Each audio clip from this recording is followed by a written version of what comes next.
Loving thy neighbour is easier said than done. Stay away from our peace alive. 1 in 5 have been at war with next door. Give me my dog! I was frightened.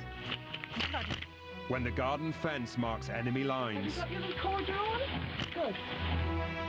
your home life can turn into a living hell. She's stabbing me! She's stabbing me! I wanted her to use it. Look at you shaking! You bitch! I'm calling the police right now. The guy is a nasty piece of work. Coming up, when your neighbours refuse to back down, I said, I haven't got a problem, you got the problem. I was scared every day coming out of my flat. It's like a debtor man just keeps coming up. and you've tried everything you can, I do my utmost to keep my distance from him. Sometimes I feel physically sick. your last resort is 24-hour surveillance. You do not have permission to videotape. He's the one spying on everyone. It's not a peeping Tom, it's a peeping Wayne.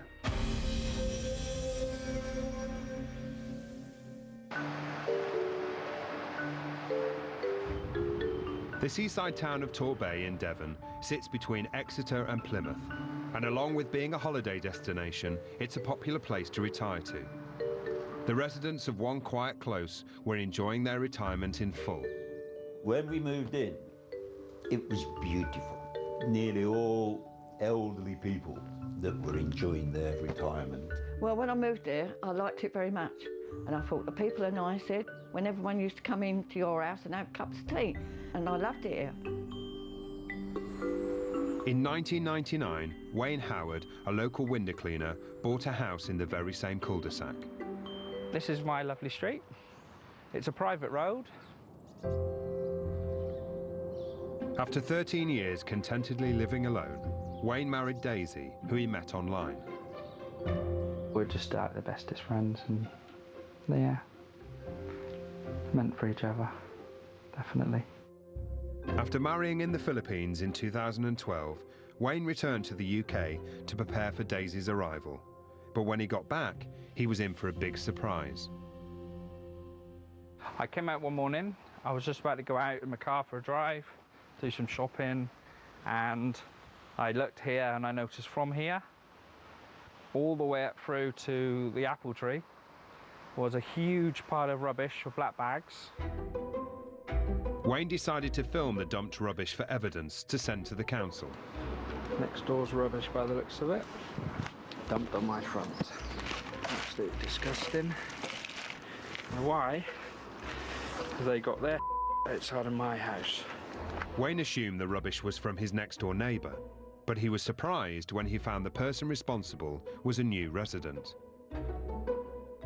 The neighbour across the road here said the new neighbour who'd moved in whilst I was away in the Philippines had brought all the rubbish down. The new neighbour was salesman Roger Peach. The old neighbour that's very nice said, I told him it wasn't your rubbish, and the man said, I don't care, and chucked it all over my front. I was still jet lagged at the time, so I just got back from the Philippines, and I really just didn't really think much of it. I just thought, oh well, I got another crazy neighbour moved in the street. Yeah. Roger Peach admits to placing the bags in Wayne's garden, but claims they actually belonged to Wayne. It was definitely Mr. Howard's, because there was one of the bags was slightly open and there was an envelope there with his name and address on it.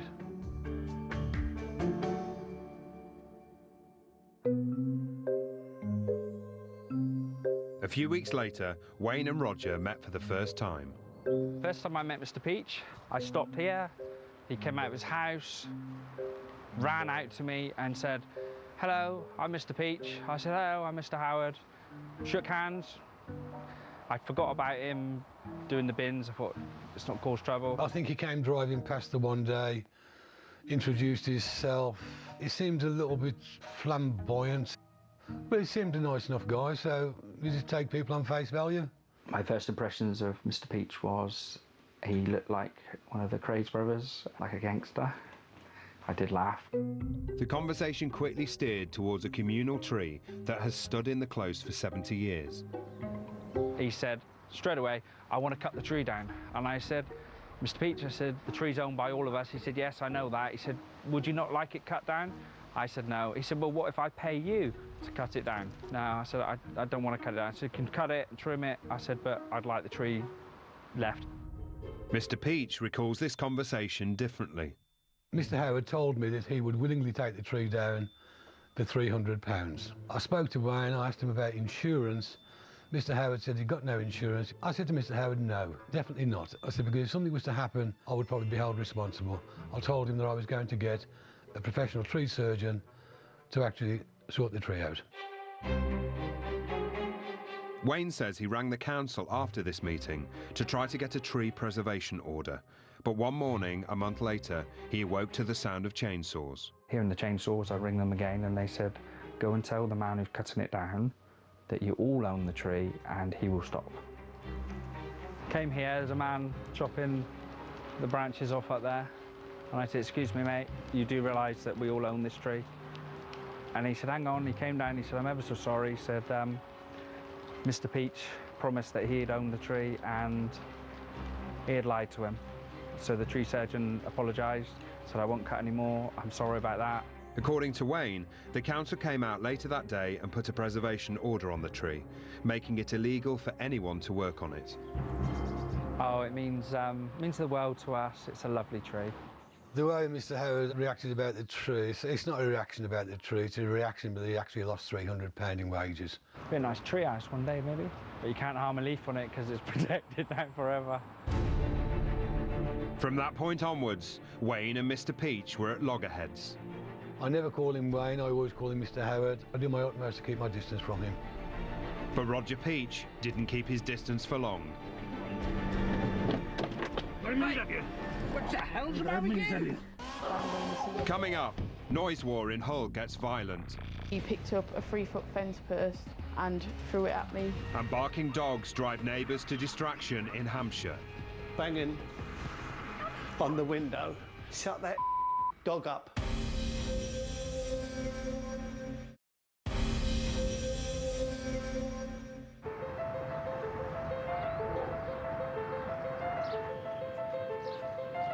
Having bad neighbours is tough. But when 28-year-old photography student Emma Jackson moved in right underneath one, it became a living nightmare. It did feel like torture. It's been the worst year of my life.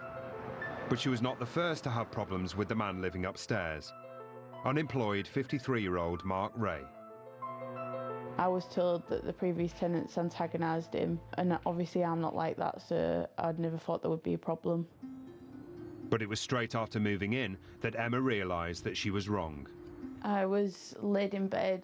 It was literally like 6 o'clock in the morning, and all of a sudden there was just this really loud noise. Okay, that's our contestant. The TV was on full blast to the point where you could hear what it was watching. And obviously the ceilings are really low, so it was right above my bed. The noise from Mr. Ray's television continued over the next week. So when Emma saw her neighbour outside one day, she decided to tackle it. Politely I said, would you mind like turning your TV down because I can't sleep? And I just got this like explosion, this like tirade of abuse. Like, you're a whore, you're a slag, move out the flat, I'm gonna get you evicted. And then he ran off and went into his flat, and I was just totally shocked. So it's like the first time I've met somebody and that's what I got from him. From that moment on, Emma claims she received abuse whenever she saw Mr. Ray. You're a slag, you're a whore, you're a stupid bitch. And it wasn't just me, it was people who would be visiting my address as well. Introducing to you the new Power Blue, cleaning like you've never seen. And Mr. Ray's television kept her awake every night. It got to the point where I started sleeping with headphones. I would listen to either music or sleep sounds like rain and thunder. Sleep deprived and desperate for a solution, Emma contacted the Housing Association, which owned the flats. Guy went round to Mr. Ray's property and he actually said to him, yes, your TV is too loud, we'll agree a volume in which is acceptable. He kept it at that level for about a week, and then after that just crept back up again, and it just went back to how it was before.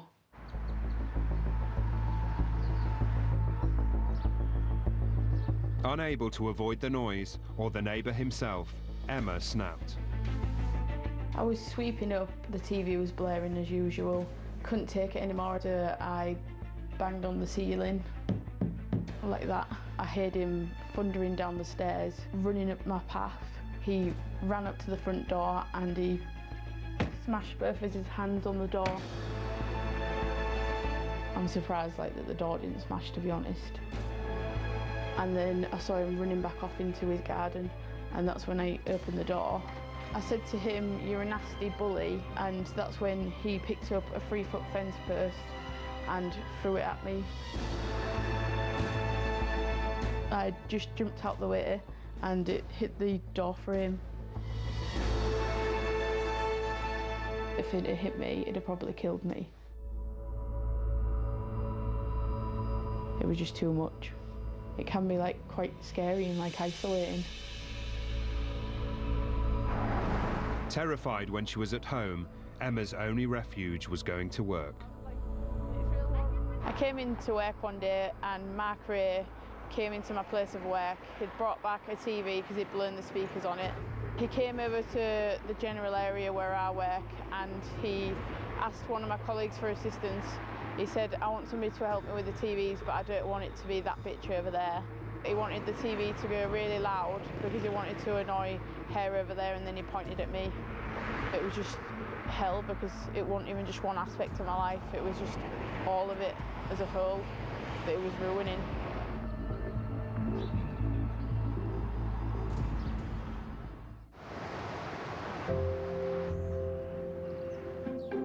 In Devon, Wayne Howard's relationship had got off to a bad start over a tree on the close.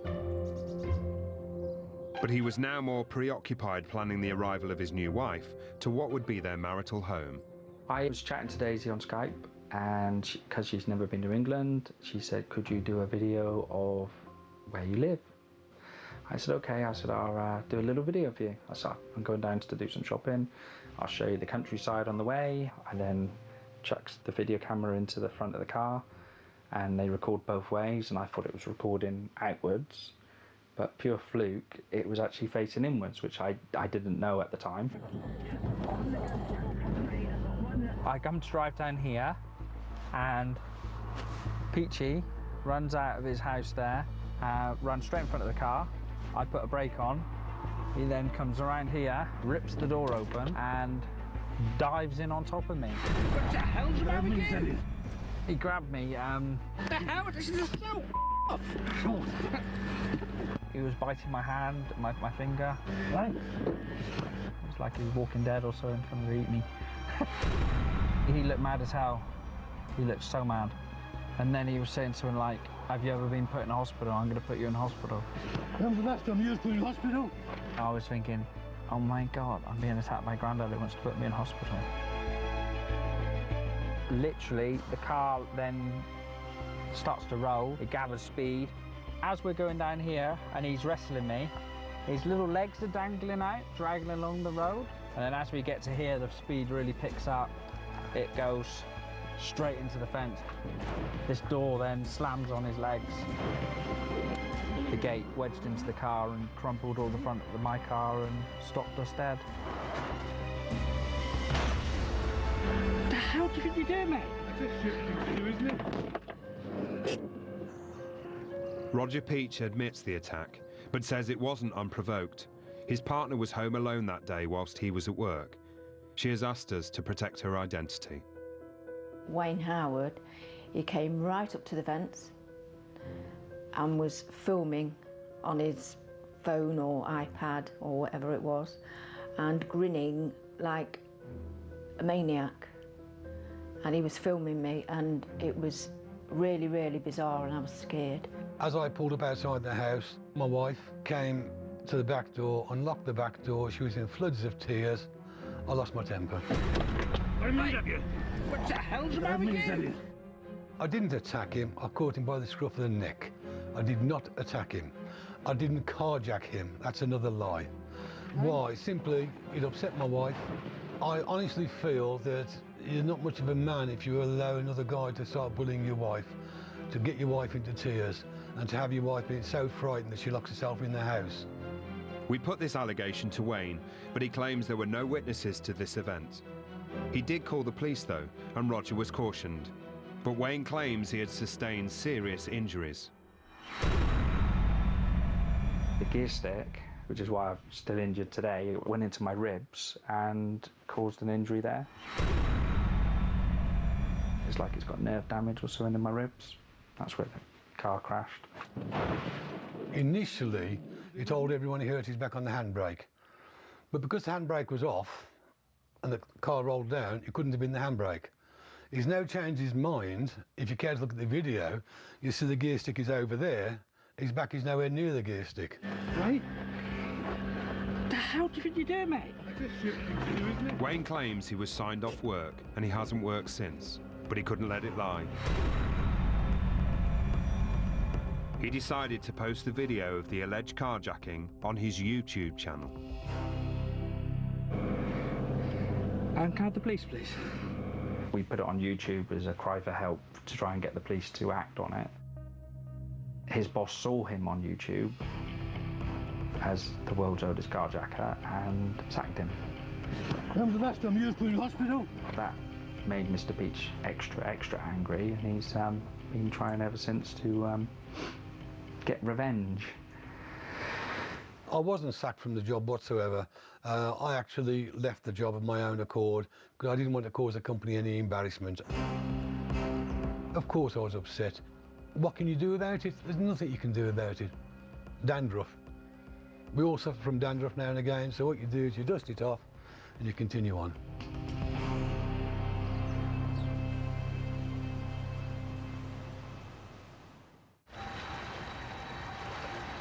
Most people retire to the seaside looking for peace and quiet.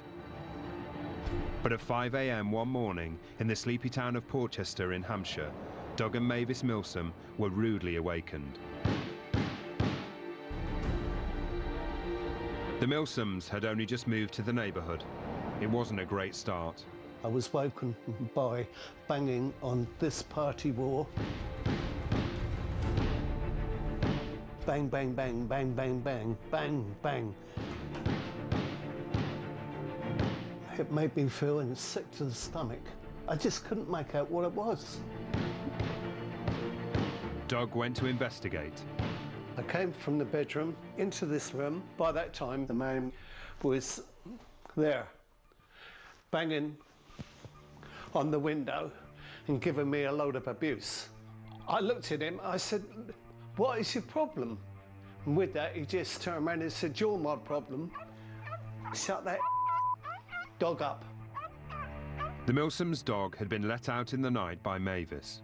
About 5 o'clock one morning, Poppy woke up, had to go out in the garden, and obviously there was something there. I didn't see it, but she knew it was there or smelt it or whatever, and she barked and she wouldn't settle down. But it wasn't just Michael next door who was upset. The rest of the street had been woken up. One of them agreed to speak to us, but asked to remain anonymous. We had a problem with the dog. It was out all day and night, barking 2 or 3 times a night. In the middle of the night, 5 o'clock, 6 o'clock in the morning, quite a lot of noise. If you were laying in bed underneath or beside, it's very, very noisy. When you're a person that's got to go to work and you've got children that have got to go to school and they're woken up at 5 o'clock in the morning, I should think it's justified, definitely, to be upset. Michael next door told us that he did ask the Milsoms to keep their dog quiet that night, but their response was far from polite. He must have been pushed to actually react how he reacted to the new neighbours, because he's very placid, easygoing, nice person. The Milsoms, however, were shaken by the whole encounter, and they called the police to report Michael's behaviour.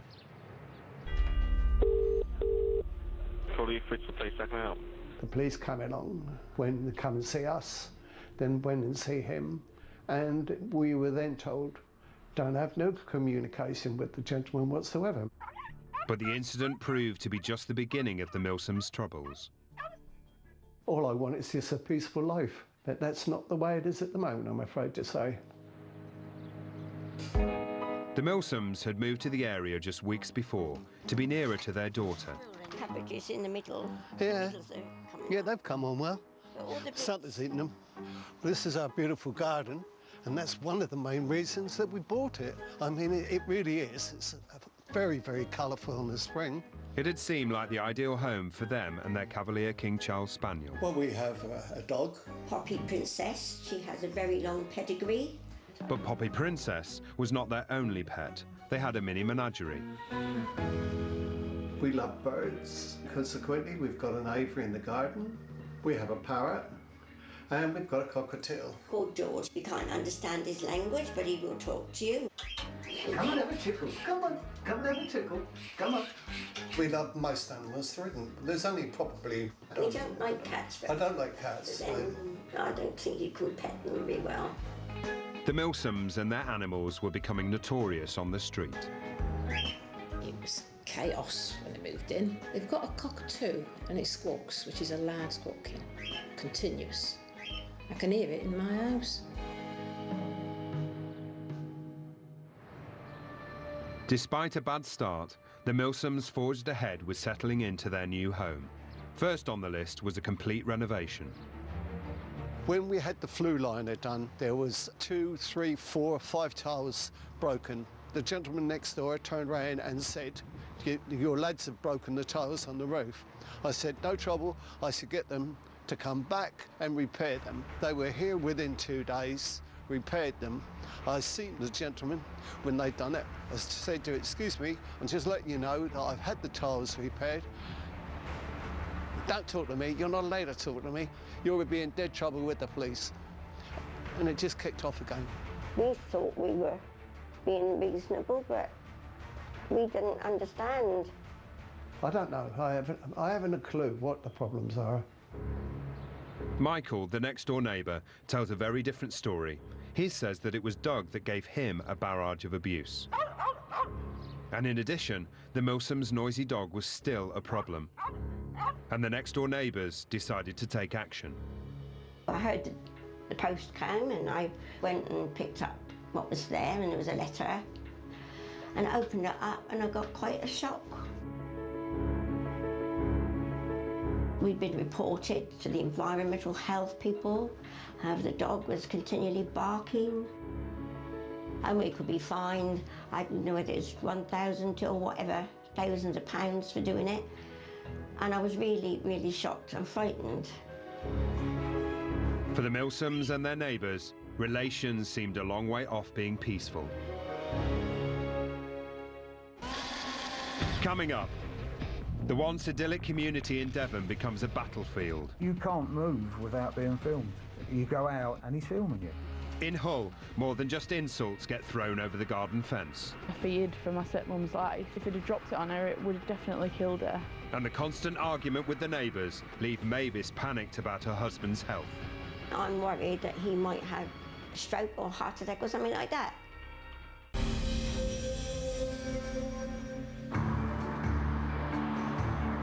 In Torbay, Wayne Howard had posted a video of his neighbour, Mr. Peach, attacking him on his YouTube channel. What the hell's the matter with you?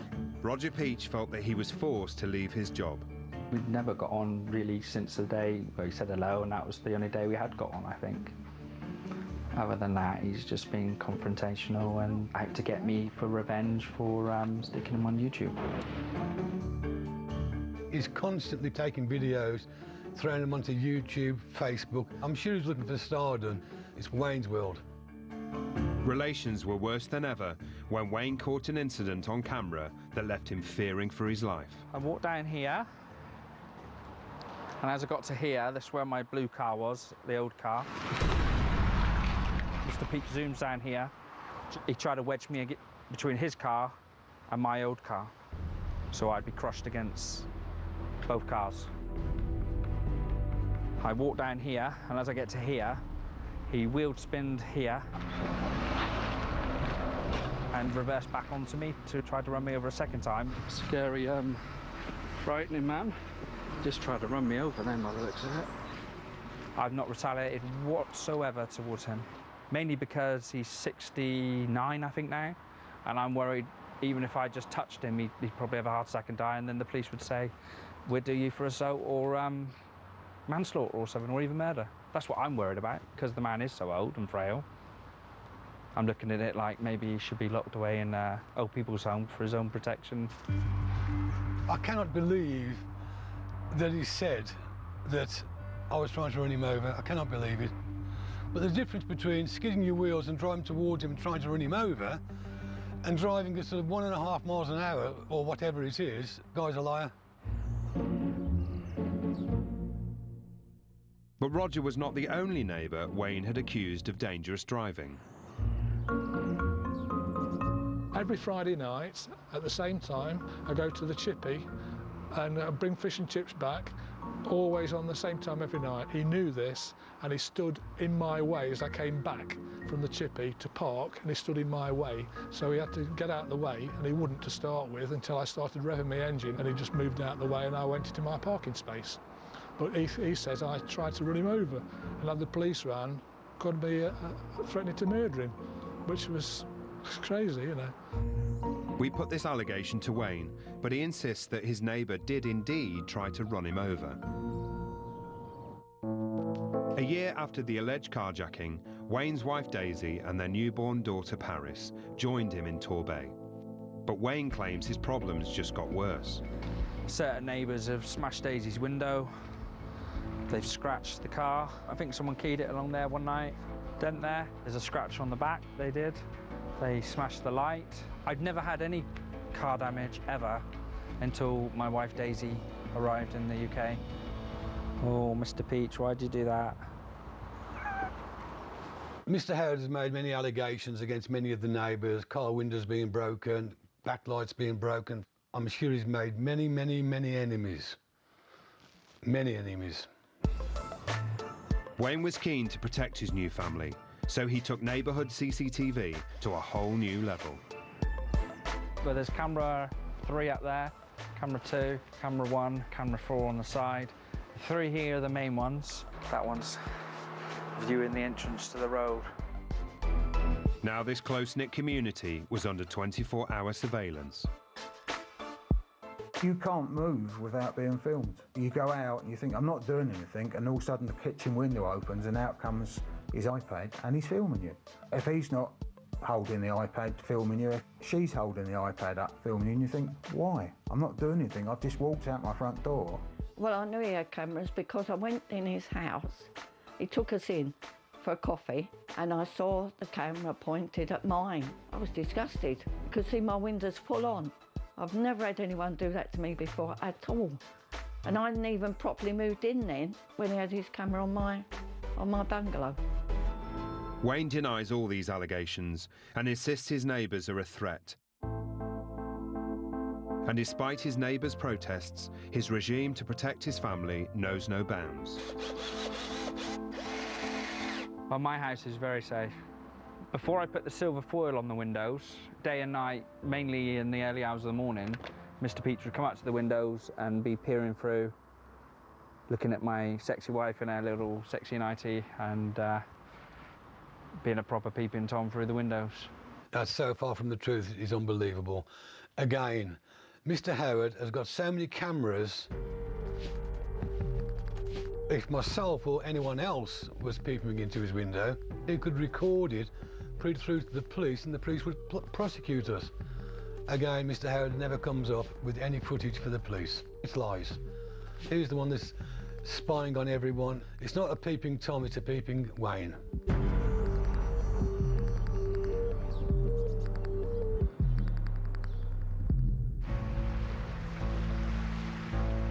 In Portchester, the neighbours continued to complain about the Milsoms' menagerie.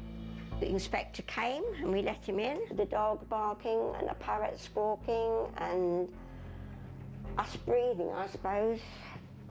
They leave their bin out between the 2 houses, and there were a few days when I saw this pile of mess in the bag with flies all over it, and it was definitely dog mess. It stinks. I don't think this is very hygienic. But it was the animal noise that had prompted the neighbour next door, Michael, to report the Milsoms to the council. A lady from the council came. She looked through the times that he complained that Poppy barked and said, that's no problem really. It's not a continual bark all day. Dogs bark, that's what they do. And the mention of the cockatoo out there, She went and had a look where he was and everything, and she said, he's indoors in a double glazed conservatory, no problem. The council are not currently investigating the Milsoms' pet noise, and the neighbour next door has told us that after their complaint the noise did subside. But there was no respite for the Milsoms. Well, I was expecting Douglas back any minute and saw the car come up, so I thought, oh, he's back, you know. And having looked again, I saw that our neighbour was also stood out there next to his van that was there. I was just unloading my car here, then all of a sudden it just kicked off. He said to me, what is your problem? I said, I haven't got a problem. I've been told not to talk to you. You know what you are, don't you? You're an tosser. I said to him, whoa, where's this coming from? So I went out there then and I said to Douglas, leave it and bring in the rest of the stuff when he's gone. It made me feel very, very sick to the stomach. I mean, if you can't come out to your own front and just unload your car without neighbours giving you abuse, what is the point? I might as well just give up life. But the next door neighbour has an entirely different version of events. He claims that Doug was staring at him, and when he asked what the problem was, he received a barrage of abuse. Whoever was to blame, the Milsoms were feeling the strain. It's been very difficult. He is annoying me, feel a bit threatened sometimes. Really, really did affect me. It made me so uptight. I didn't know where I was coming or going. He just gets himself all wound up, and I'm worried that he might have a stroke or heart attack or something like that. If I didn't have to go out, I wouldn't go out. The man is literally made my life pure hell. The Milsoms felt victimised, but complaints about them and their pets kept on coming. Douglas and I came back from the market one day and coming into the door found a card on the mat from the RSPCA. I called today, 13th of the 10th, after the RSPCA received a call regarding a bird with feather loss at this address. Please contact me. Thank you. Someone had reported the Milsoms for neglect of their beloved birds, so they arranged for the RSPCA to come back and inspect their cockatoo. And he said, no, he's all right. He's got a nice cage. He's, you know, he's fed, he's whatever, and you talk to him. So we said, well, what happens now? And he said, nothing. The RSPCA haven't divulged who phoned them, but the Milsoms had their suspicions. How did anybody know he'd pulled his feathers out on his chest? And I said, well, it must be next door. And the only way really he could see the parrot is if he came over the fence. Neighbours have told us the bird is clearly visible without climbing over the fence, but the Milsoms felt they were being watched. After the incidents that we had, I felt insecure in my own property, so I've had cameras fitted to the front and to the back of the house, and now I feel more secure, and it makes me get that peace of mind. So far, the cameras haven't captured anything untoward, but the Milsoms are keeping a watchful eye. I go out in the garden, I think. It's the aviary safe. Has someone cut the netting? You know, I tried to keep calm and think, well, he won't do anything, but I don't know. I really don't know. The neighbour next door claims he doesn't understand why the Milsoms have such a problem with him. And since filming, both neighbours were invited to mediation to resolve matters. It didn't take long before Mavis walked out, soon followed by Doug. The once peaceful street remains on a knife edge. My actual opinion of my neighbours, I would say Mavis pampers to her pets. And what's his name? Doug's a dickhead.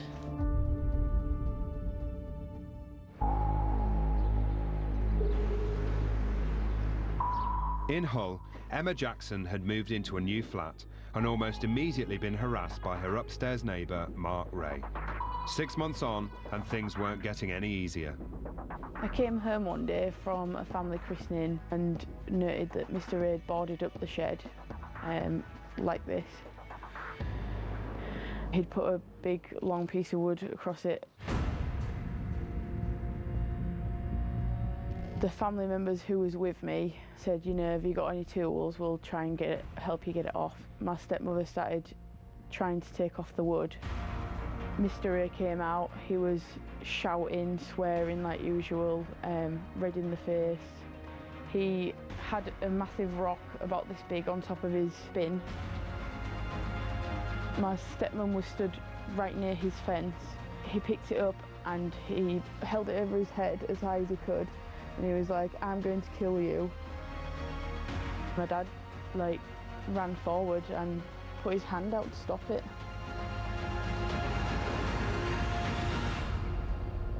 I was just totally shocked and obviously, like, I feared for my stepmom's life. If he'd have dropped it on her, it would have definitely killed her. Both Emma and Mark Ray immediately called 999. He told the police that my dad had punched him in the face, when actually what he'd done was hit himself in the face with a rock. Mark Ray appeared in court on harassment charges a few weeks later. He was given an injunction which banned him from harassing Emma or entering her property.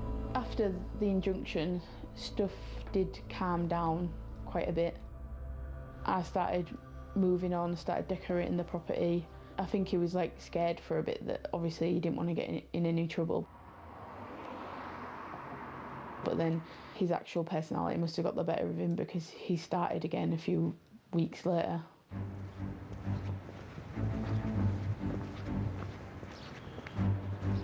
Instead of outly harassing me, he would follow me up down the street. You could hear him because you could hear his stick, like when it hits the floor. Emma claims Mark Ray now started a new campaign. Everywhere I went, he turned up, he was there. And it made me feel like really paranoid because you would like walk down the street and you could feel his eyes on the back of your head. According to Emma, this pattern of harassment continued for over 6 months. It was affecting everything in my life. It was affecting my studies because I couldn't concentrate because I was hardly getting any sleep. It was affecting my work because I had everything going on at once and it was just ridiculous. Like, my hair started falling out because I was like that stressed about it all. Coming up, Emma gets some help in catching her nightmare neighbour in the act.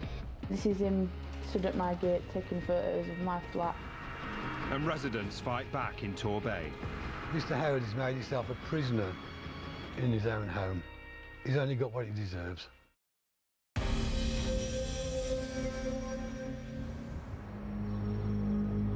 In Hull, photography student Emma Jackson had had a fence post thrown at her, been followed and verbally abused by her neighbour Mark Ray. But despite an injunction against him, Emma felt her neighbour's presence everywhere. I would be getting up at like 2 o'clock in the morning because I thought I was like hearing noises outside. He would board up the bin shed again. At her wit's end, Emma decided the only way to end her nightmare was to catch her neighbour in the act. I purchased a CCTV camera. I put it in my window and I pointed it towards the fence.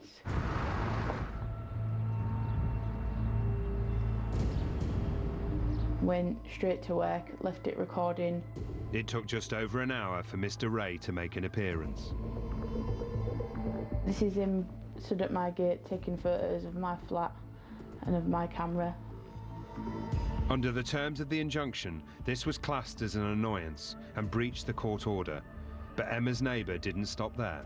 And that's him there, climbing over his fence into my garden, which he then boards up the shared shed that we have, and then he'll climb back over in a few minutes when he's done it. Emma finally had evidence of her neighbour breaching his injunction. It was important for me to catch him because he was doing so many things that I wasn't able to prove because I didn't have any evidence. I would hope that he would be arrested and punished appropriately. I wanted him to feel some of the grief that I've felt for the last 13 months. In October 2014, Mark Ray was issued with a new injunction. If he uses or threatens to use violence against Emma Jackson, he can be arrested without a warrant. It was the end of a year that had pushed Emma to breaking point. It's been the worst year of my life. I've been depressed. It's affected my relationships with people. The housing association contacted me and said, we're going to put in the procedures to move you. I just don't want him to find out where I live, because I do fear that he would try and do something, because he is that sort of type of person, and that does scare me. We asked Mr. Ray for his comments on events, but have so far received no reply. New tenants should be moving in any day.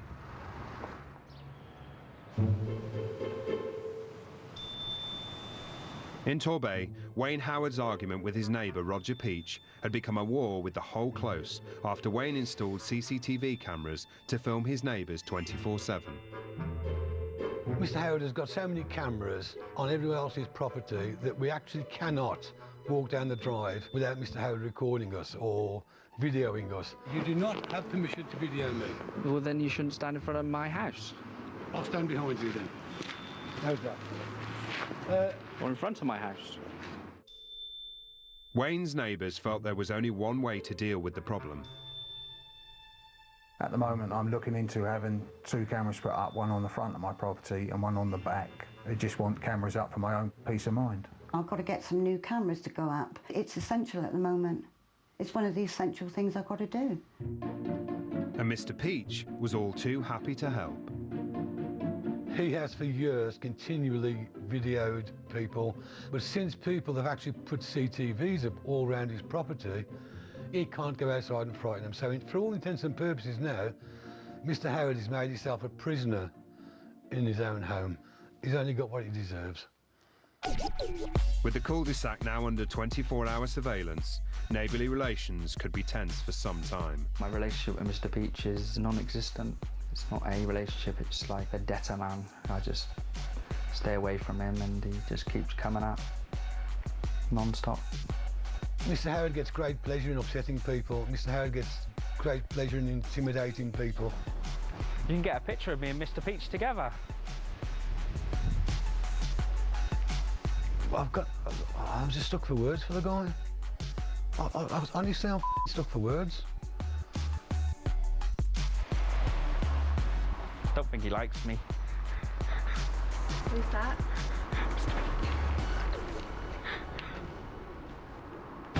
Have you got a nightmare neighbour story?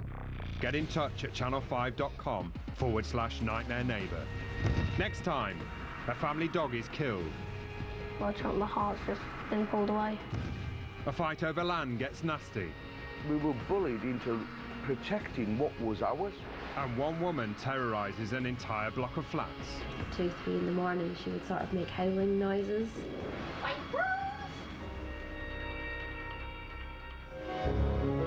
Of course, the best neighbours are the neighbours who are never in, because they're busy blowing their pension in the clubs of Tenerife. New next tonight from Channel 5's Brazen Britain season, it's OAP's Behaving Badly. Get in there, Granny. That's right after the news headlines in just a tick.